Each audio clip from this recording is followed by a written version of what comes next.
Уважаемые ветераны, дорогие друзья, сердечно поздравляю. Resmi, Rusia Cup jadi mini turnamen peserta yang gagal lolos ke Pildun. Indonesia dapat undangan. FIFA kasih lampu hijau, tetap dapat poin. Gianni Infantino, silahkan dilaksanakan. Coach JH senyum, gas dong bro.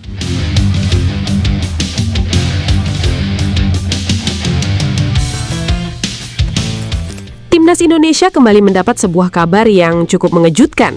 Di saat fokus utama para pecinta sepak bola saat ini tertuju kepada persiapan menuju berbagai kompetisi besar seperti Piala Asia 2027 dan agenda FIFA Matchday berikutnya, tiba-tiba muncul sebuah wacana yang membuat banyak orang langsung penasaran.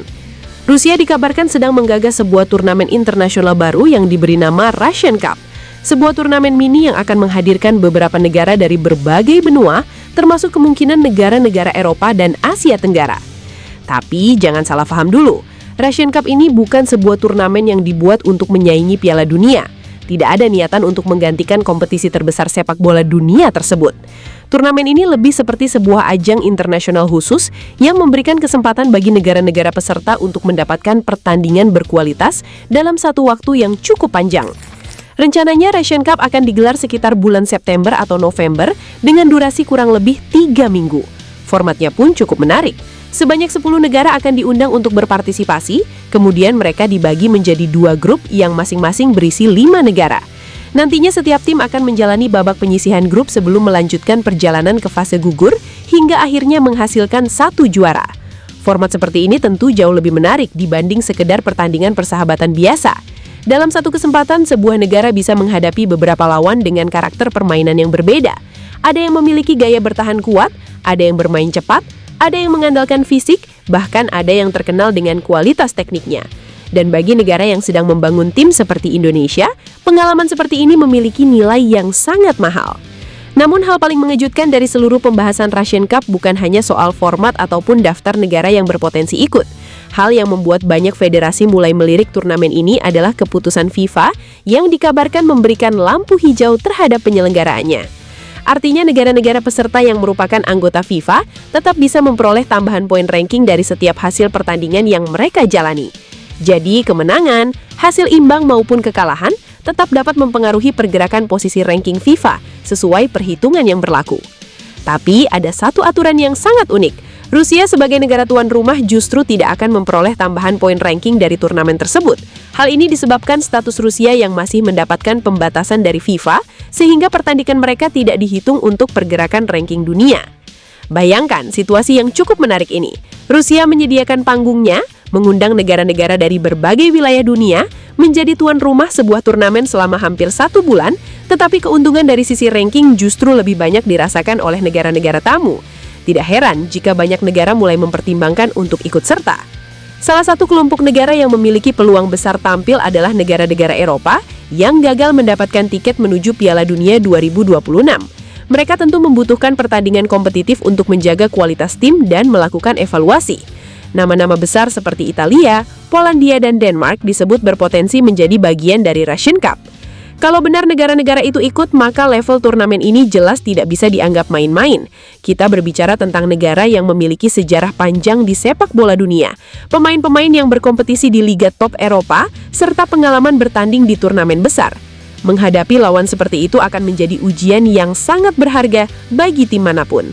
Dan di tengah daftar negara yang berpotensi hadir, muncul satu nama yang membuat supporter Indonesia langsung heboh, yaitu Timnas Indonesia. Garuda disebut masuk dalam daftar negara yang berpotensi mendapatkan undangan untuk ikut meramaikan Russian Cup. Bahkan dari kawasan Asia Tenggara, Indonesia dan Thailand menjadi 2 negara yang cukup sering dikaitkan dengan keikutsertaan dalam turnamen ini. Kalau kesempatan ini benar-benar datang, tentu akan menjadi sebuah tantangan besar bagi pelatih John Herdman dan seluruh skuad Garuda. Sebab menghadapi tim-tim dari Eropa bukan hanya soal mencari kemenangan. Yang paling penting adalah mendapatkan pengalaman, melihat sejauh mana perkembangan permainan Indonesia, dan memperbaiki kekurangan sebelum menghadapi tantangan yang lebih besar. Kita harus ingat bahwa awal tahun 2027 Indonesia memiliki agenda yang sangat penting, yaitu Piala Asia. Turnamen sebesar itu membutuhkan persiapan yang benar-benar matang. Tidak cukup hanya menghadapi lawan yang levelnya berada di bawah atau setara. Indonesia juga membutuhkan ujian dari tim yang memiliki kualitas lebih tinggi. Russian Cup bisa menjadi tempat yang tepat untuk mengukur kemampuan Garuda. Bayangkan jika Indonesia berada dalam satu grup bersama negara seperti Italia atau Denmark. Para pemain Indonesia akan merasakan langsung kecepatan permainan Eropa, duel fisik yang lebih keras, kualitas pengambilan keputusan yang lebih cepat, dan tekanan selama 90 menit penuh. Dari sisi teknis, hal seperti ini sangat berharga untuk perkembangan tim. Tetapi dari sisi ranking FIFA, keuntungan yang mungkin didapat juga tidak bisa dianggap kecil. Saat ini setiap pertandingan internasional memiliki nilai yang sangat penting. Semakin sering Indonesia menghadapi lawan dengan ranking tinggi dan berhasil mendapatkan hasil positif, maka semakin besar pula kesempatan Garuda untuk melonjak ke posisi yang lebih baik di ranking FIFA. Bahkan sebuah hasil imbang melawan tim kuat bisa memberikan dampak yang cukup besar. Apalagi jika Indonesia mampu menciptakan kejutan dengan meraih kemenangan. Maka Russian Cup bukan hanya menjadi tempat untuk mencari pengalaman, tetapi juga bisa menjadi jalan cepat bagi Garuda untuk terus mendekat jajaran negara terbaik dunia. Namun tentu saja, tidak ada keputusan yang hanya memiliki sisi positif. Mengikuti turnamen selama 3 minggu di Rusia juga memiliki risiko yang harus diperhitungkan oleh PSSI dan tim pelatih. Risiko pertama adalah kondisi fisik pemain. Turnamen dengan jadwal yang padat dapat meningkatkan kemungkinan pemain mengalami kelelahan ataupun cedera.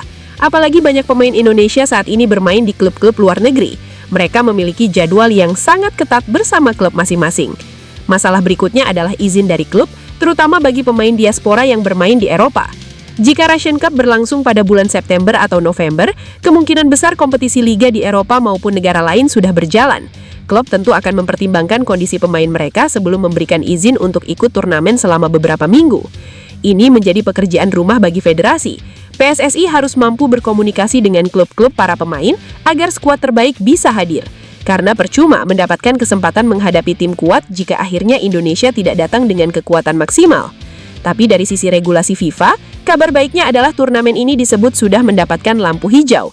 Jadi secara aturan internasional, tidak ada masalah bagi negara-negara peserta untuk tampil dan memanfaatkan pertandingan tersebut sebagai kesempatan memperbaiki ranking. Sekarang semuanya kembali kepada keputusan masing-masing federasi. Apakah mereka siap menerima tantangan tersebut atau lebih baik fokus pada agenda yang sudah ada? Tetapi untuk Indonesia, kesempatan seperti ini tentu sangat menarik untuk dipertimbangkan. Bukan setiap hari Garuda mendapatkan peluang bertanding dalam sebuah turnamen yang berisi negara-negara Eropa dengan kualitas tinggi. Bukan setiap hari Indonesia memiliki peluang mendapatkan pengalaman besar sekaligus mengejar tambahan poin ranking FIFA dalam satu kesempatan.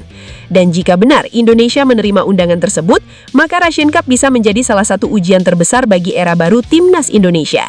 Sebuah perjalanan jauh menuju Rusia, menghadapi lawan-lawan kuat, menguji mental para pemain, dan melihat apakah Garuda benar-benar siap terbang lebih tinggi di panggung sepak bola dunia.